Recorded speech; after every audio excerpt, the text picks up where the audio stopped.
आओ दुर्योधन आओ, स्वागत है तुम्हारा। एक क्षण के लिए ऐसा लगा कि तुम इसी भांति सदैव छिपे रहोगे। मुझे तुमसे छिपने की आवश्यकता नहीं है भीम, क्योंकि मेरा शरीर वज्र का है। स्मरण है ना, कुछ समय पूर्व क्या दुर्दशा की थी मैंने तुम्हारी? स्मरण है?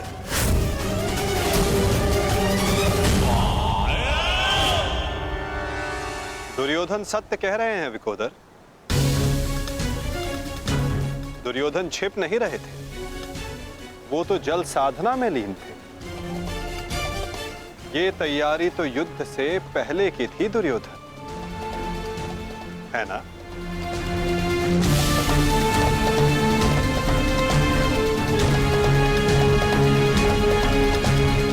अद्भुत।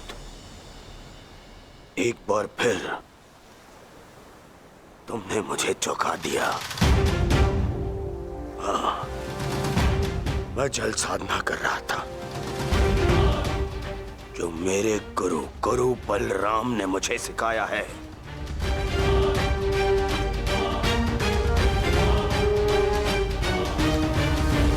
आशा करता हूं कि मुझे विलंब ना हुआ हो।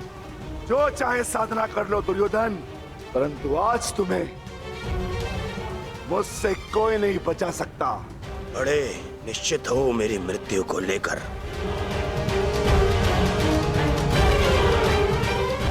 आज क्या कोई नया छल लाए हो मेरे लिए? हाँ? कोई छल नहीं होगा, युद्ध करो। उन्हें सोचा नहीं कि कैसे पांडव एक एक करके तुमसे युद्ध कर रहे थे। यही उस वासुदेव कृष्ण की नीति है कि तुम्हें थकाकर तुम्हें निशस्त्र कर दे। ठीक है, युद्ध होगा,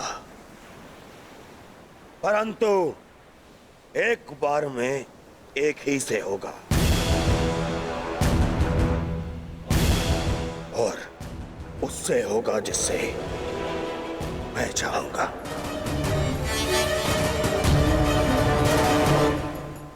स्वीकार है।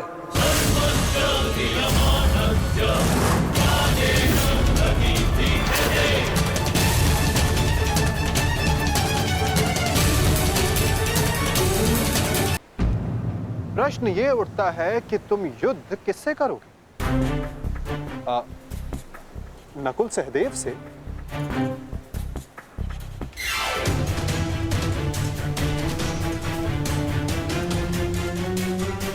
हाँ, उचित है। नकुल तुमसे दुर्बल है, तो उसको परास्त करना तुम्हारे लिए सरल होगा।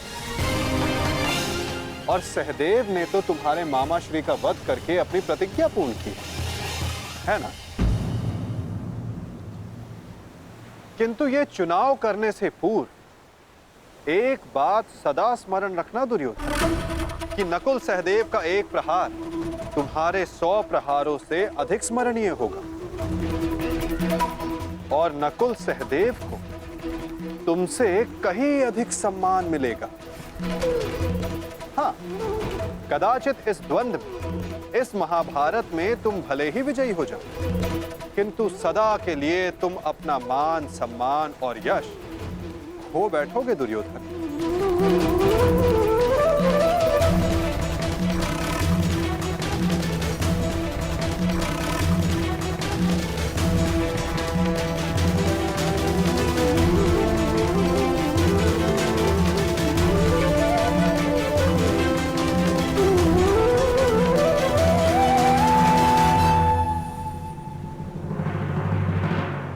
या तुम अर्जुन का चुनाव करोगे,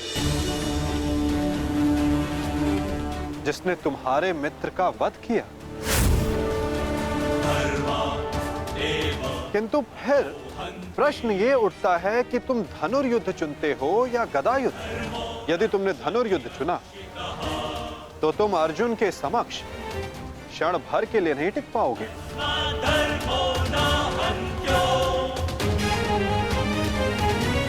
पर यदि तुमने गदा युद्ध चुना तो समस्त संसार तुम्हें इस अन्यायपूर्ण चुनाव के लिए सदा धिक्कारता रहेगा।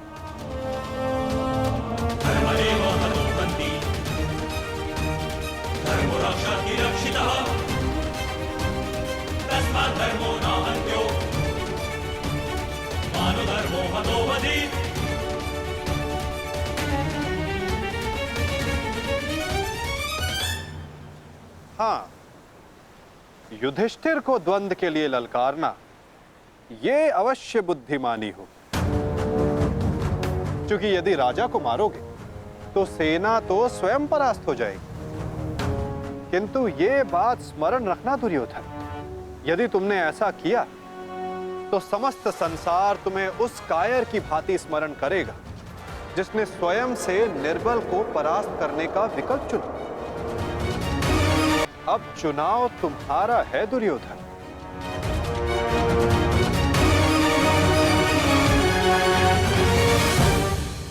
नहीं चलिए, ये फिर तुम्हारा कोई छल है।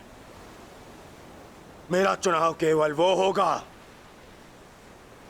जिसकी मृत्यु मेरे 99 भाइयों के लिए श्रद्धांजलि होगी। परिणाम चाहे जो भी हो, दुर्योधन केवल एक महान योद्धा के रूप में जाना और पहचाना जाएगा।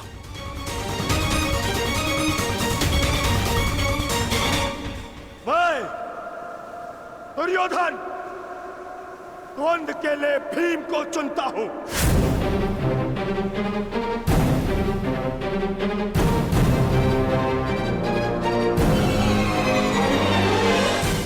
और इसे मारने के पश्चात मैं एक एक करके बाकी चारों भाइयों को मारूंगा। ये मेरा वचन है।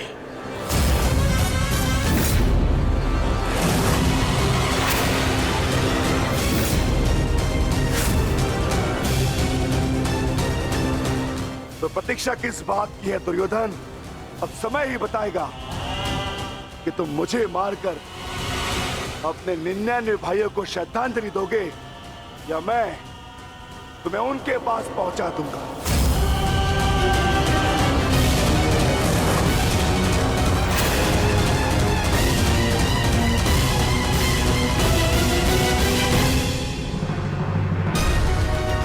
हर हर महादेव।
प्रणिपात दाऊ।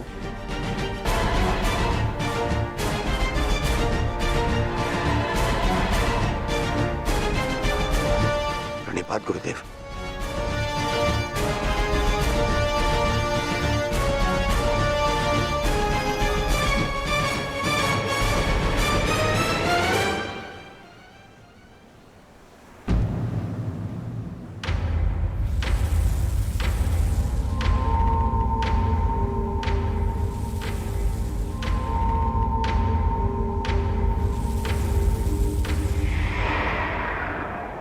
अक्षणी सेना का विनाश हो चुका है कान्हा।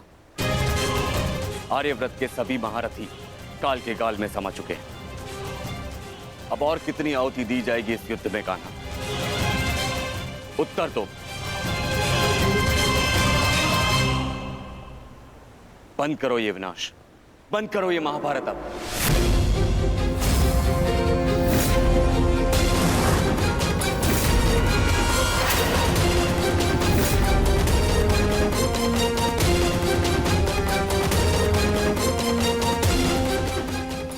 नहीं गुरुदेव,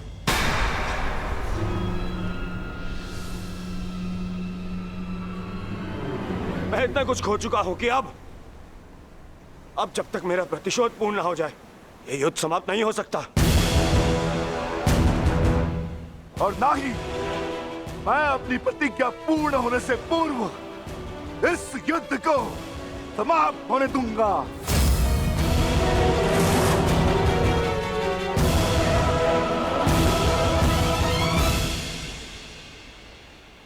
तुमने जो प्रतिज्ञा दुर्योधन के लिए ली है, अब उसका पूर्ण होना असंभव है।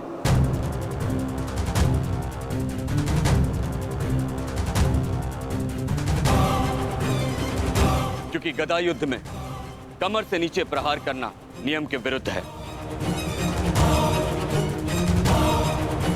और तुमने प्रतिज्ञा ली है दुर्योधन की जंगा तोड़ने की।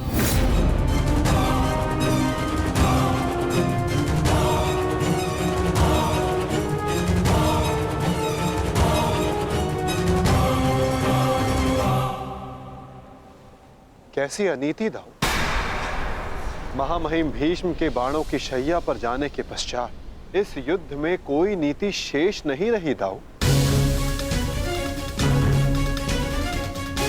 और फिर आपने तो स्वयं को इस युद्ध से विमुख रखा था ना।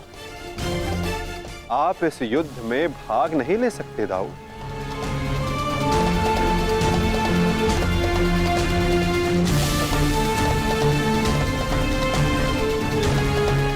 ये युद्ध धर्म स्थापना के लिए है दाऊ।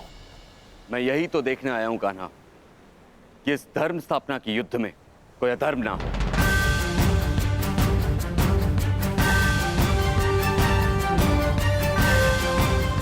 निश्चित रूप से मैं इस युद्ध में सम्मिलित नहीं होऊंगा, परंतु शरणागत की पुकार सुनना मेरा धर्म है।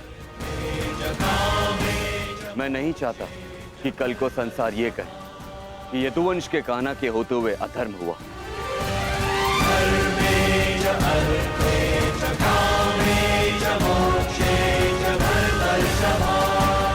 यदि ये दोनों युद्ध करना चाहते हैं तो करें।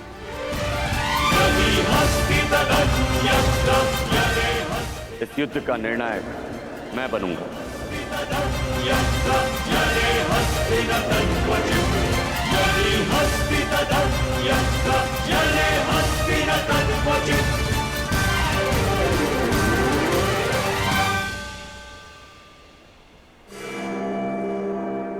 और स्मरण रहे, जिसने भी इस युद्ध में नियमों का उल्लंघन करके विजय पाई, उसे मैं स्वयं अपने हल से समाप्त कर दूंगा।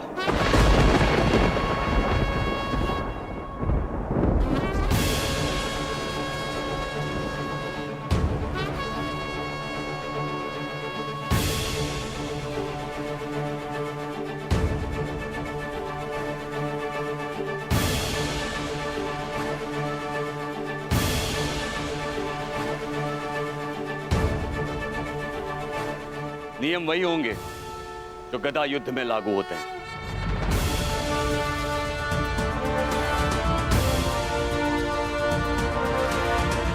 और युद्ध में कोई भी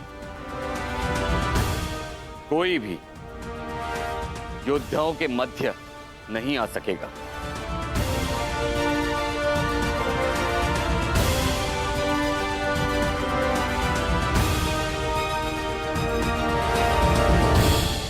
इस द्वंद्व का विजेता इस युद्ध का विजेता माना जाएगा।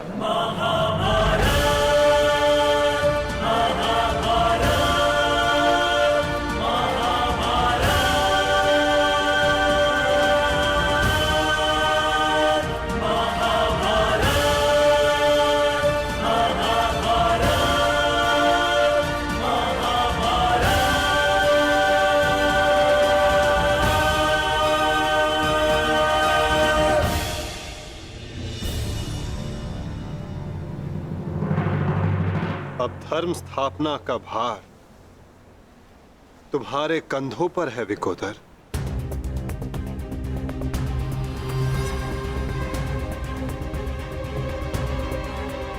यदि मेरे कंधों पर कोई भार है तो केवल मेरी प्रतिज्ञा का, जिसे मैं अवश्य पूर्ण करूंगा।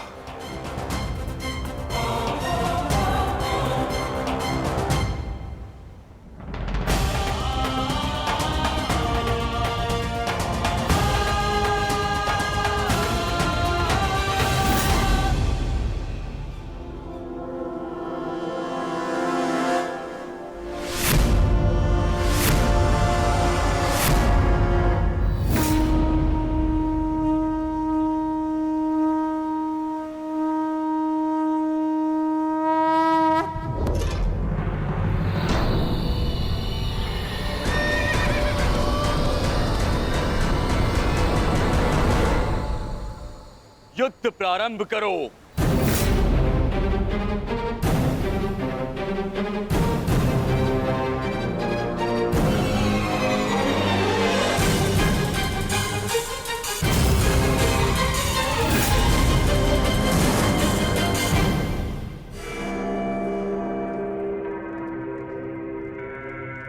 अब विजय और पराजय इस द्वंद्व पर निर्भर करेगी महाराज।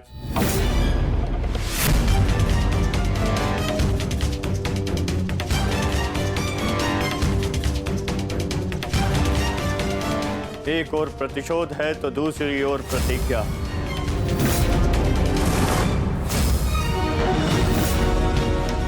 गुरुकुल के दो सर्वश्रेष्ठ गदाधारी आज एक दूसरे के विरुद्ध खड़े हैं महाराज, और महाबली बलराम निर्णायक है महाराज। मुझे इस बात में कभी भी संदेह नहीं था संजय कि मेरा पुत्र भीम से श्रेष्ठ गदाधारी है। मुझे पूर्ण विश्वास है कि मेरा पुत्र भीम को अवश्य परास्त करेगा।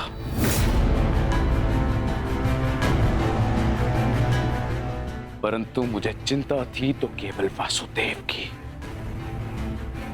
कि कहीं वो किसी प्रकार का छल ना करे।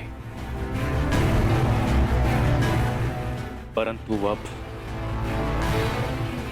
गांधारी के वरदान फलस्वरूप न भीम दुर्योधन का कुछ बिगाड़ पाएगा, और हलधर बलराम के मध्य में उपस्थित होने के कारण वासुदेव भी हमारे पुत्र के साथ कोई छल नहीं कर पाएंगे। हस्तिनापुर में उत्सव की तैयारी करो। मेरा पुत्र इस संसार का सबसे बड़ा युद्ध जीत कर आने वाला है। हाँ, तैयारी करो।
साधो मित्र, तुम्हारी विजय निश्चित है।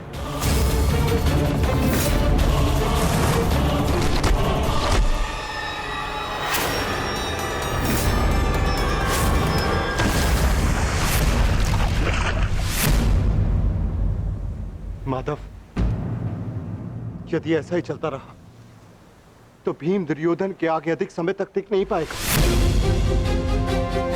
ये द्वंद्व पूर्ण रूप से दुर्योधन के पक्ष में है। का मार्ग सरल कहां होता है धर्मराज? उसमें अनेकों कांटे होते हैं, अनेकों ठोकरें होती हैं, अनेकों आघात होते हैं। महाबली बलराम अब इस युद्ध के निर्णायक हैं। युद्ध का परिणाम इस द्वंद्व पर निर्भर है।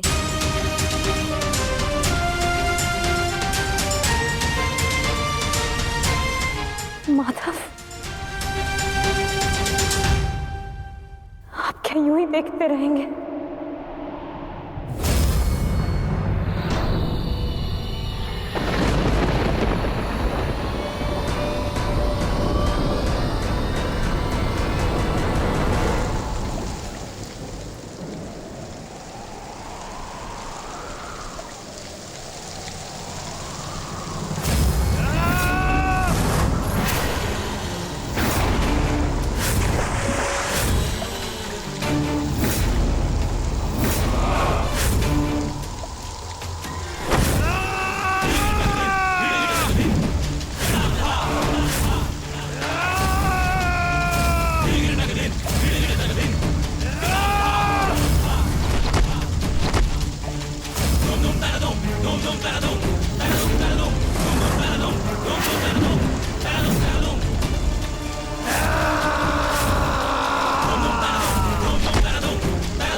पराजय तो तेरी निश्चित है भीम। फिर क्यों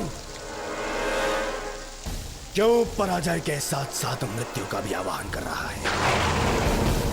टेक दे, मेरे समक्ष अपने घुटने टेक दे, अन्यथा आज तेरा जीवन मृत्यु के समक्ष घुटने टेक देगा। जब मेरे ज्येष्ठ कर्ण ने मरते समय अपना धर्म नहीं छोड़ा तो उनका यह अनुज कैसे छोड़ सकता है? अब यह युद्ध हम में से किसी एक के मृत्यु के पश्चात ही समाप्त होगा। नहीं, वो तेरा ज्येष्ठ नहीं था, कोई संबंध नहीं था तुम्हारे साथ में उसका, क्योंकि कोई अनुज अपने देश की इस तरह मृत्यु नहीं करता, वो भी छल से। वो केवल मेरा था, मेरा मित्र था वो। तुम्हारा उसके साथ में कोई संबंध नहीं था कोई संबंध।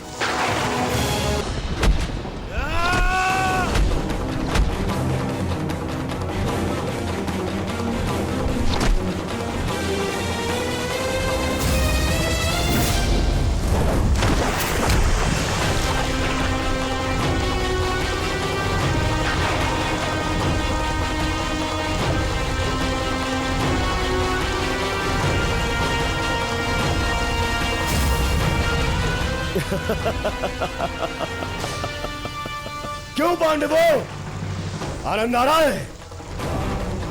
अपने अनुज को ऐसे देखकर आनंद आ रहा है?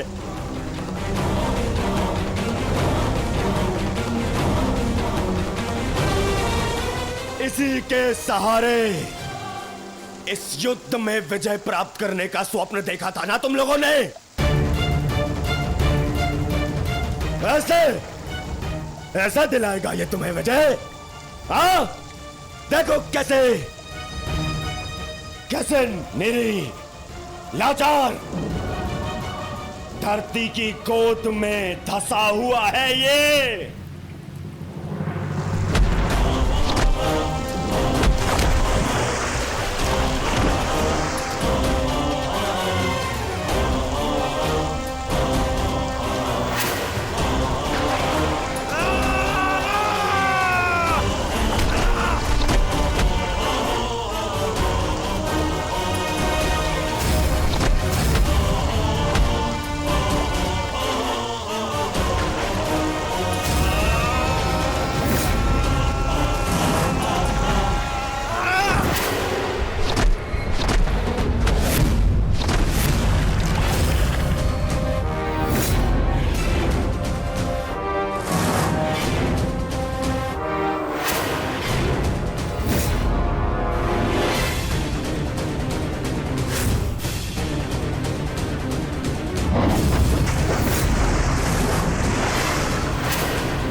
भीम उठिए।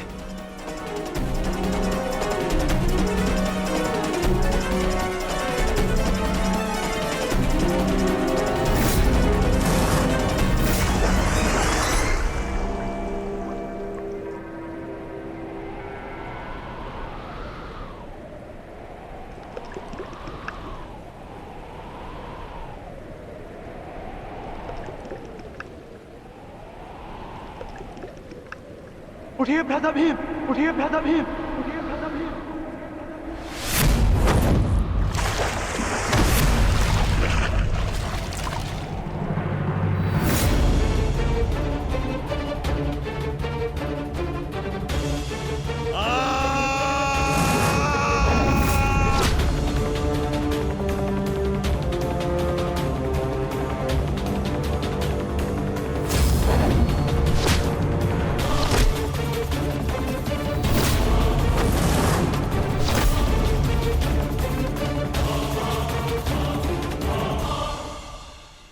प्रतिज्ञा ली थी ना तुमने कि तुम मेरी जंगा तोड़ेगा।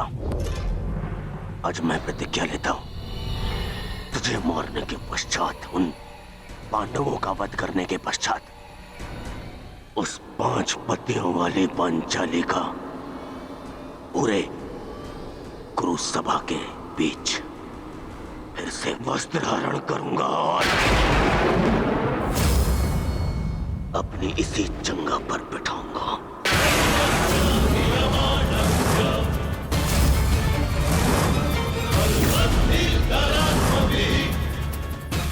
ये श्रद्धांजलि है मेरे 99 भाइयों के लिए।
अनुज प्रहार करो इस पर।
ये हो क्या रहा है?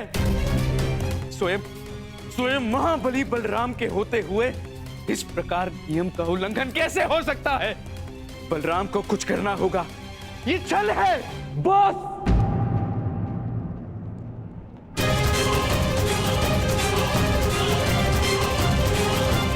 नियम भंग हुआ है।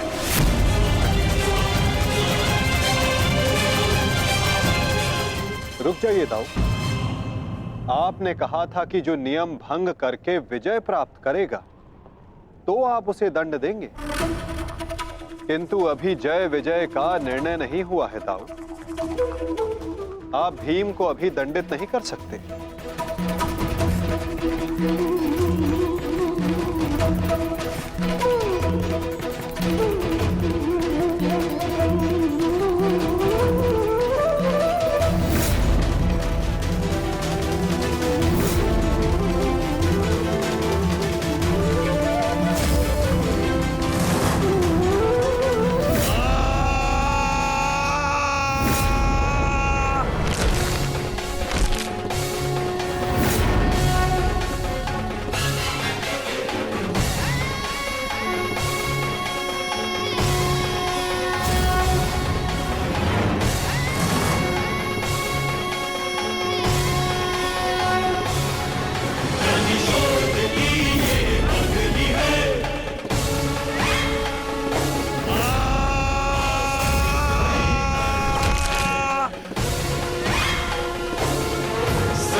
मित्र,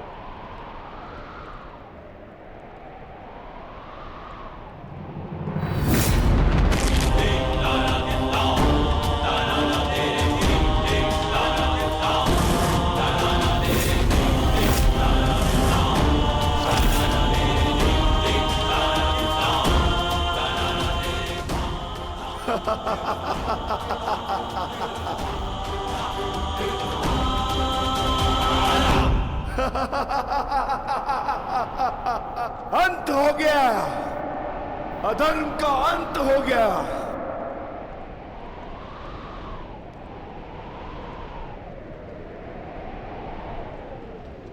ज्येष्ठ, पांचाली से कहना मैंने अपनी प्रतिज्ञा पूर्ण कर ली।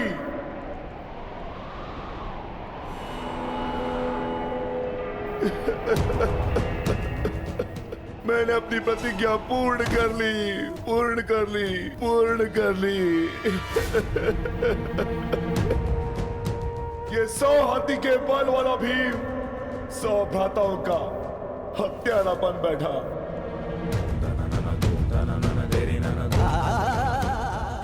आज ये देवपुत्र अपने भ्राताओं का रक्त पीने वाला राक्षस बन बैठा।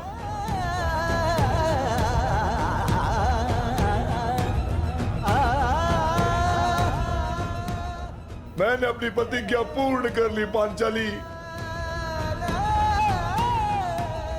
तुम्हारे अपमान का प्रतिशोध मैंने ले लिया। इस महायुद्ध में, इस महाभारत में मैं विजयी हो गया।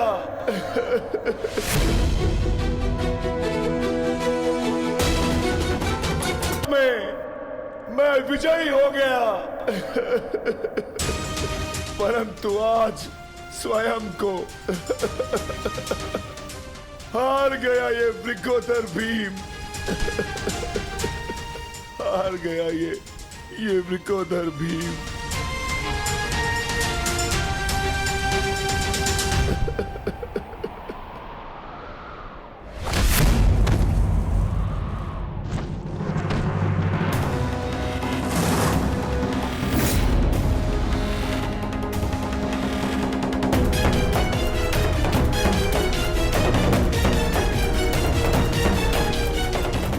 मैंने कहा था ना भीम, यदि किसी ने नियम तोड़कर विजय पाई तो मैं स्वयं उसके प्राण हर लूंगा।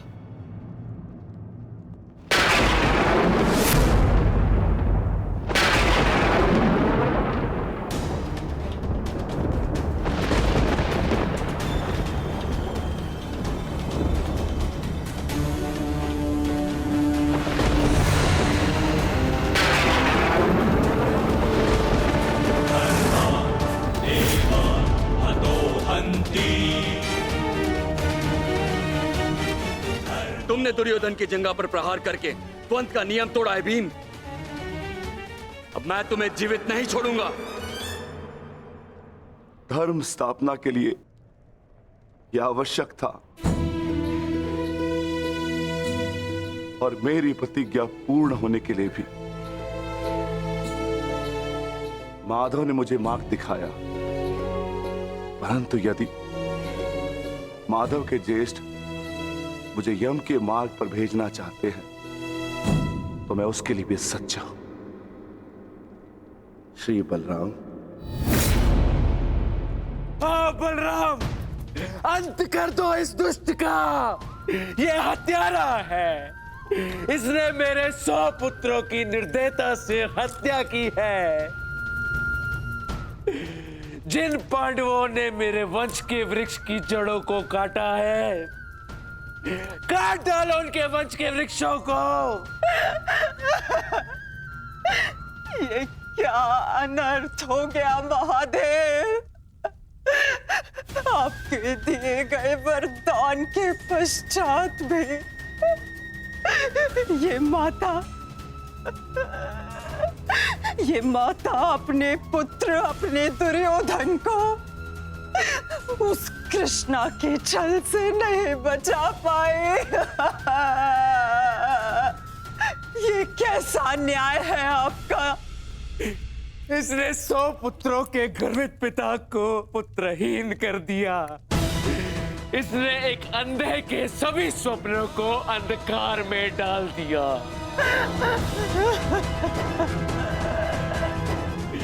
अंत कर दो इसका। मार डालो इसको अंदर।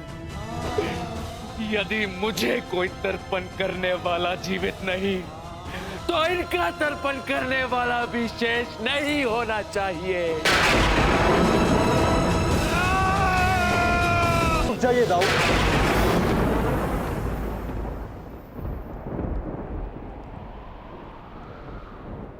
नहीं कान्हा, अब मत रोकना मुझे। अब मैं बंदित नहीं हूं। मैं अधर्म को तो नहीं रोक पाया, परंतु अधर्मी का नाश अवश्य करूंगा।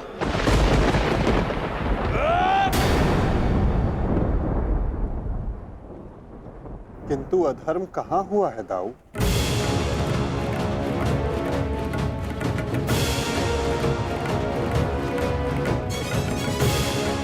भीम ने नियम भंग करते हुए दुर्योधन की जंघा पर प्रहार किया, क्या यह अधर्म नहीं? तुमने स्वयं अपनी आंखों से देखा है कान्हा, फिर भी तुम मुझसे प्रश्न कर रहे हो?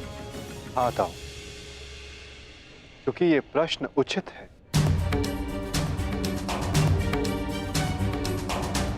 माना कि गदा युद्ध में कमर से नीचे प्रहार करना गदा युद्ध के नियमों के विरुद्ध है, परंतु गदा युद्ध तो तभी समाप्त हो गया था दाऊ, जब दुर्योधन ने भीम के हाथों से गदा गिरा दिया था।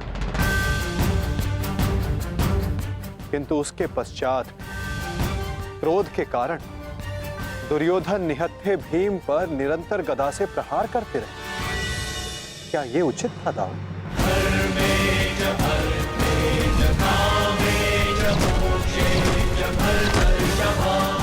नियम तो दुर्योधन ने तोड़ा था, विकोदर भीम तो केवल आत्मरक्षा का प्रयास किया था, जिसके कारण विकोदर को विवश होकर दुर्योधन की जंघा पर प्रहार करना पड़ा।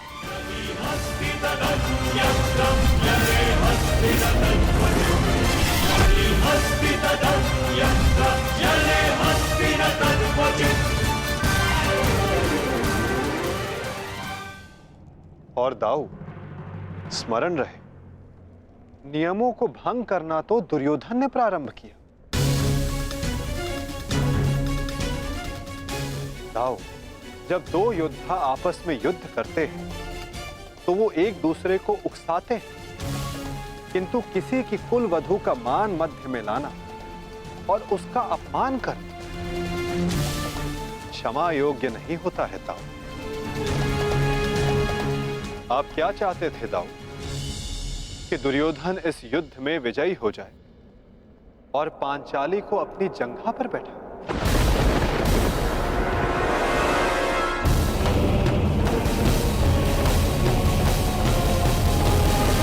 क्या चाहते थे दाऊ? कि दुर्योधन इस युद्ध में विजयी हो जाए और पांचाली को अपनी जंघा पर बैठा।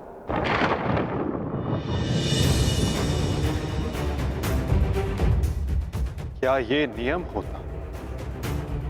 क्या ये धर्म होता दाऊ?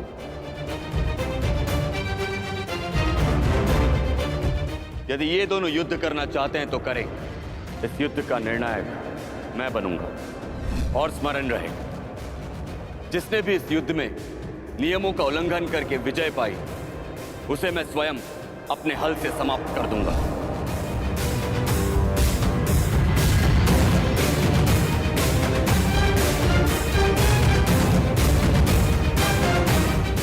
जो हुआ था वही नियति थी और वही धर्म के हित में की गई नीति था। और यदि फिर भी आपको ऐसा लगता है कि इस द्वंद्व में आपके समक्ष अधर्म हुआ है, तो उस सारे अधर्म की जड़ मैं होता हूं।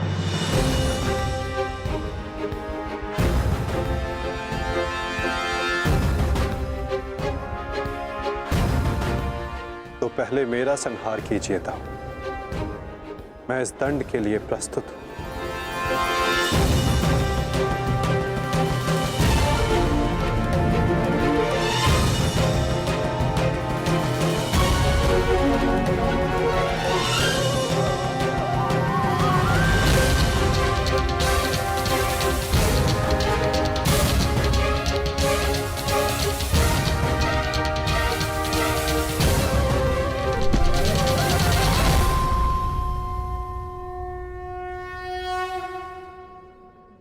तुमने मुझे निरुत्तर कर दिया कान्हा।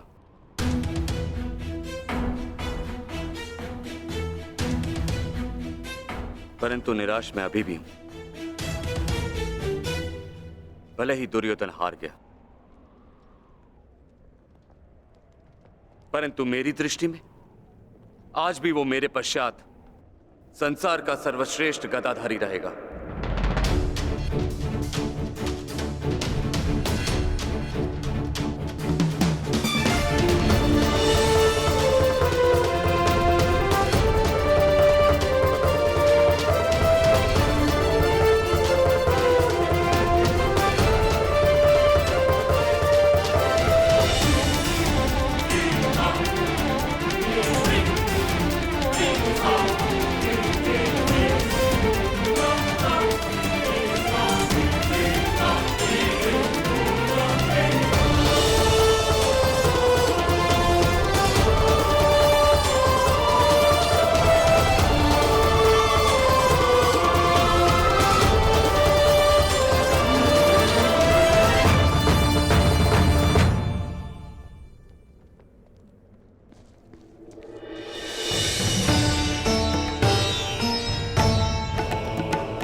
दुर्योधन के अंत के साथ साथ इस युद्ध का भी अंत हुआ वासुदेव। हम विजयी हुए। धर्म ने आज पुनः अधर्म पर विजयी पा ली। युद्ध समाप्त हो चुका है। चलिए सब शिविर की ओर चलते हैं।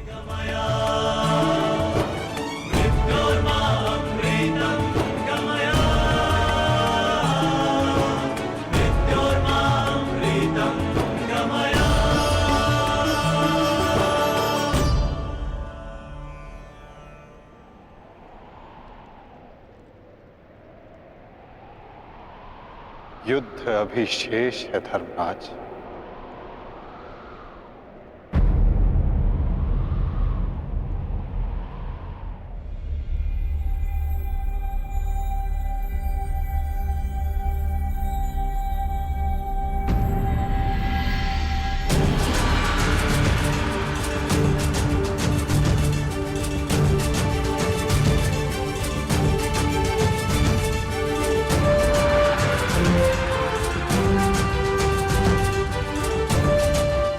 पांचाली तुम सबकी प्रतीक्षा कर रही है। जाओ।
मैंने अपनी प्रतिज्ञा पूर्ण की पांचाली। वचन के अनुसार मैंने 100 कौरवों का वध कर दिया।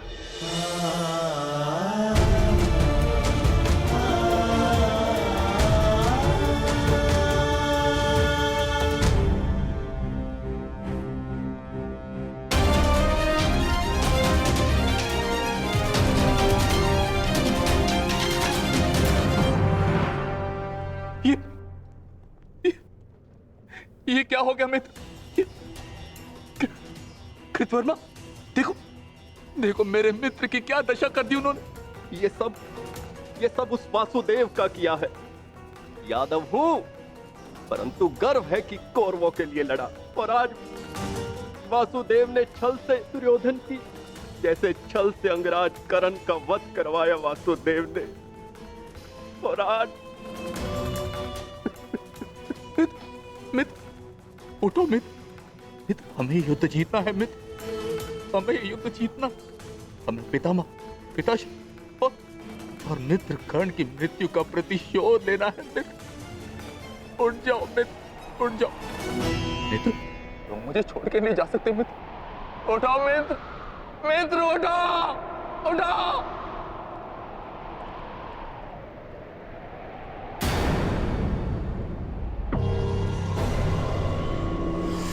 नहीं अश्वत्थामा,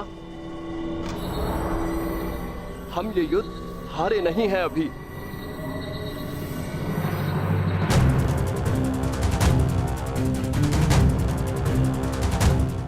मित्र, मित्र तुम जीवित हो मित्र। साथ ही युद्ध अभिशेष है मित्र। हमें युद्ध जीतना है मित्र, हमें युद्ध जीतना है। उठो उठो मित्र, उठो, हमें युद्ध समाप्त करना है मित्र। उठो, हम ये युद्ध जीतेंगे मित्र। उठो मित्र। नहीं अश्वत्थामा, मैं हिल भी नहीं सकता। मेरा पूरा शरीर निष्क्रिय हो गया है। नहीं मित्र, मित्र ऐसा मत कहो मित्र, तुम सब कुछ कर सकते हो मित्र। और तुम्हारा ये मित्र अश्वत्थामा, ये भी सब कुछ कर सकता है मित्र, सब कुछ कर सकता है। मुझे सौगंध है अपने पिता की, आपकी और मित्र कर्ण की मित्रता, मैं पांडवों से प्रतिशोध अवश्य लूंगा मित्र, अवश्य लूंगा। मुझे आज्ञा दीजिए, मैं पांचों पांडवों के शीश आपके समक्ष प्रस्तुत करूंगा मित्र। मुझे एक अवसर दीजिए, मेरा अभिषेक कीजिए मित्र। अब मैं ही आपकी सेना और मैं ही आपका सेनापति मित्र, मैं ही आपका सेनापति।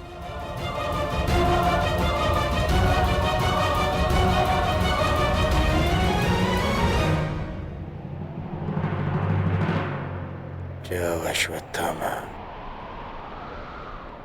जाओ और मेरा प्रतिशोध लेकर आओ।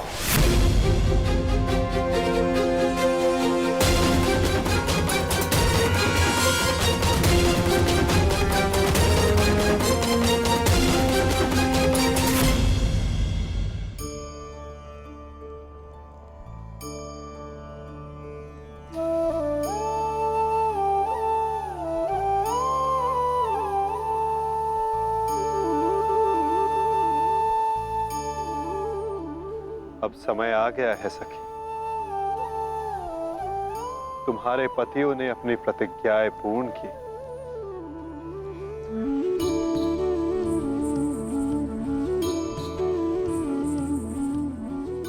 अब तुम अपना सम्मान वेश धारण कर सकती हो, चूड़ामणि धारण कर लो सखी।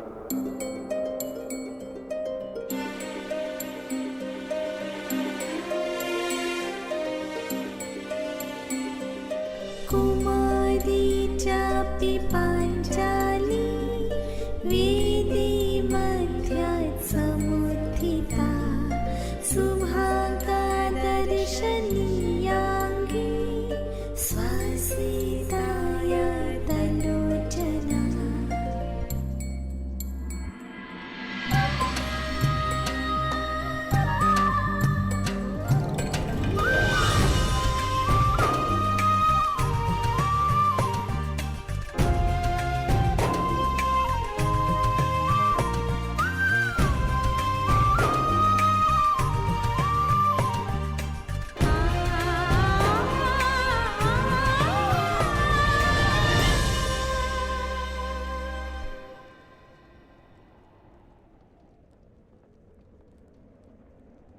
चलिए ज्येष्ठ,